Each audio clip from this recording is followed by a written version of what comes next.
শিক্ষা সংক্রান্ত গুরুত্বপূর্ণ আপডেটগুলো পেতে হলে অবশ্যই শুভেন্দু একাডেমি চ্যানেলটি সাবস্ক্রাইব করুন। পাশে থাকা বেল আইকনটিতে ক্লিক করে ভিডিওটি বেশি বেশি করে শেয়ার করুন। শিক্ষক শিক্ষিকাদের জন্য হাইকোর্ট থেকে গুরুত্বপূর্ণ নির্দেশিকা।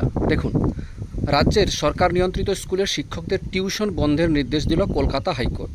এই নিয়ে স্কুল শিক্ষা দপ্তরকে প্রধান বিচারপতি টিএস শিবজ্ঞানমের ডিভিশন বেঞ্চে নির্দেশ দিয়েছে আগামী 8 সপ্তাহের মধ্যে মধ্যশিক্ষা পর্ষদ এবং জেলা স্কুল পরিদর্শককে নিয়ে প্রয়োজনীয় পদক্ষেপ নিতে হবে। শিক্ষার অধিকার আইন অনুযায়ী কর্মরত শিক্ষকদের প্রাইভেট টিউশন করা বন্ধ, কিন্তু তারপরেও একাধিক জেলায় কর্মরত শিক্ষক শিক্ষিকারা প্রাইভেট টিউশন করছেন। স্কুলের পিছিয়ে পড়া পড়ুয়াদের আলাদা করে পড়াতেই পারেন সংশ্লিষ্ট স্কুলের শিক্ষকরা, তবে কোনো স্কুল শিক্ষক তার নিজের লাভের জন্যই প্রাইভেট টিউশন করতে পারবেন না।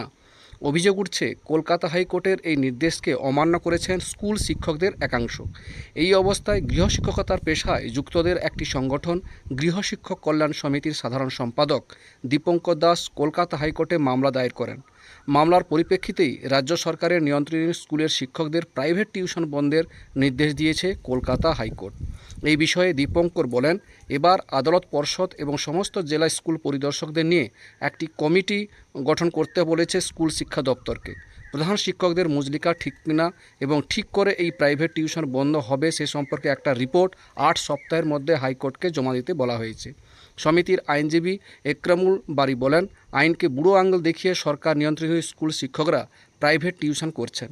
টিউশন বন্ধ করার জন্য যে পরিকাঠামো দরকার তা না থাকায় সরকার ব্যবস্থা নিতে পারছেন না। প্রসঙ্গত উল্লেখ্য, 2023-এ 1 মে মামলার শুনানির পরে আদালত নির্দেশ দিয়েছিল ওই শিক্ষকদের টিউশন বন্ধের জন্য মধ্যশিক্ষা পর্ষদকে 3 মাসের মধ্যে পদক্ষেপ নিতে হবে। স্কুলের শিক্ষকরা প্রাইভেট টিউশন করছেন না বলে পর্ষদ বিভিন্ন স্কুলের প্রধান শিক্ষকদের কাছ থেকে মুচলেখা চায়। সমিতির অভিযোগ, মুচলেখা দেওয়ার পরেও শিক্ষকরা টিউশন করছেন। গত ডিসেম্বরে ফের আদালতে অবমাননার মামলা করেন সমিতি। এই ছিল একটা আপডেট আমাদের সঙ্গে শেয়ার করলাম। ভিডিওটি দেখার জন্য অসংখ্য ধন্যবাদ।